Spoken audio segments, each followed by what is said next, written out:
സങ്കീർത്തനം 63. ദൈവത്തിനു വേണ്ടി ദാഹിക്കുന്നു. ദൈവമേ, അവിടുന്നാണ് എൻ്റെ ദൈവം. ഞാൻ അങ്ങയെ തേടുന്നു. എൻ്റെ ആത്മാവ് അങ്ങേയ്ക്കായി ദാഹിക്കുന്നു. ഉണങ്ങി വരണ്ട ഭൂമി എന്ന പോലെ എൻ്റെ ശരീരം അങ്ങയെ കാണാതെ തളരുന്നു. അങ്ങയുടെ ശക്തിയും മഹത്വവും ദർശിക്കാൻ ഞാൻ വിശുദ്ധ മന്ദിരത്തിൽ വന്നു. അങ്ങയുടെ കാരുണ്യം ജീവനേക്കാൾ കാമ്യമാണ്. എൻ്റെ അധരങ്ങൾ അങ്ങയെ സ്തുതിക്കും.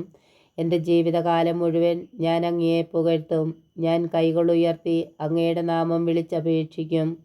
കിടക്കയിൽ ഞാൻ അങ്ങയെ ഓർക്കുകയും രാത്രിയാമങ്ങളിൽ അങ്ങയെക്കുറിച്ച് ധ്യാനിക്കുകയും ചെയ്യുമ്പോൾ ഞാൻ മജ്ജയും മേധസ്സും കൊണ്ടെന്ന പോലെ സംതൃപ്തി അടയുന്നു. എൻ്റെ അധരങ്ങൾ അങ്ങേക്ക് ആനന്ദഗാനം ആലപിക്കും. അവിടുന്ന് എൻ്റെ സഹായമാണ്.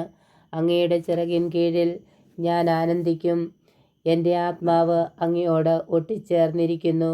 അങ്ങയുടെ വലത് കൈ എന്നെ താങ്ങി നിർത്തുന്നു. എൻ്റെ ജീവൻ നശിപ്പിക്കാൻ നോക്കുന്നവർ ഭൂമിയുടെ അഗാധ ഗർത്തങ്ങളിൽ പതിക്കും.